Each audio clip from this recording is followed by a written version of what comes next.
কক্সবাজার খুরুশকুল ইউনিয়নের মনুপাড়ার আবু তাহের ও কুলসুম নাহারের ছেলে ইয়াসিন আরাফাতকে হারিয়েছেন 1 মাস পার হয়েছে। ছেলে হত্যার বিচার চেয়ে প্রতিদিনই আহাজারি করছেন তারা। 17 মে কক্সবাজার সদর উপজেলার খুরুশকুল ইউনিয়নের আশ্রয়ন প্রকল্প সংলগ্ন মৎস্য গেট থেকে আব্দুল খালেক ও ইয়াসিন আরাফাতের মরদেহ উদ্ধার করে পুলিশ। তারা দুজনেই ছিলেন জেলে। এরপর 19 মে চুরির অপবাদে 2 জেলেকে ধরে নিয়ে রাতভর পিটিয়ে ও বৈদ্যুতিক শক লাগিয়ে হত্যার অভিযোগে 6 জনের বিরুদ্ধে মামলা করেন নিহত আব্দুল খালেকের বড় ভাই আব্দুল মজিদ।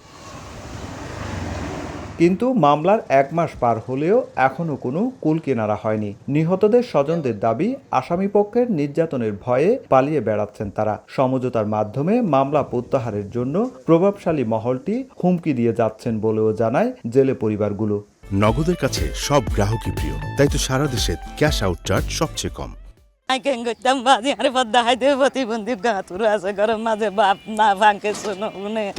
নামে কেস করছে তো আর এখন চলিবার হন ফন্তা নাই, পুলিশ আইয়ারে হন আর লড়ার আসামি লড়ার বাসায় পুলিশ এসে হুমকি দিচ্ছে, ওরা হুমকি দিচ্ছে আমাদেরকে মেরে ফেলবে। প্রশাসনের তো আরো কোনো আবেদন চাইদ না আর সুস্থ মানে তদন্ত করি আর বিচারের চাইদ। চুরির শাস্তি তো মৃত্যু নয়, চুরির শাস্তিকে কারেন্টের শর্ট দিয়ে এভাবে হত্যা করা।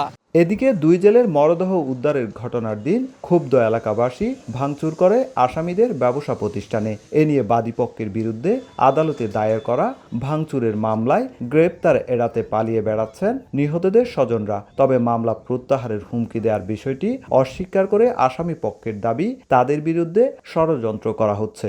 কি কারণে আমাদের পরিবার 3টা চাচার ছেলেকে কেন জড়ানো হয়েছে ওইটা আমি আসলে বোধগম্য নয়। কারণ ইন্ধনেই আমাদের বিরুদ্ধে ষড়যন্ত্র করতেছে।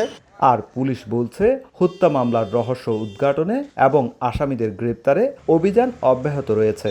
এই সংক্রান্তে সদর থানায় একটা হত্যা মামলা রুজু হয়েছে এবং ইতিমধ্যেই এজাহার নামীয় 2 জন আসামিকে আমরা গ্রেপ্তার করেছি। আর মামলার রহস্য উদ্ঘাটন এবং বাকি আসামিদের গ্রেপ্তারের প্রচেষ্টা অব্যাহত আছে। কক্সবাজারের খুরুশকুলে জেলে আব্দুল খালেক ও ইয়াসিন আরাফাত হত্যা মামলায় এখন পর্যন্ত 2 জন আসামিকে গ্রেপ্তার করেছে পুলিশ। সুজাউদ্দিন রুবেল, সময় সংবাদ, কক্সবাজার।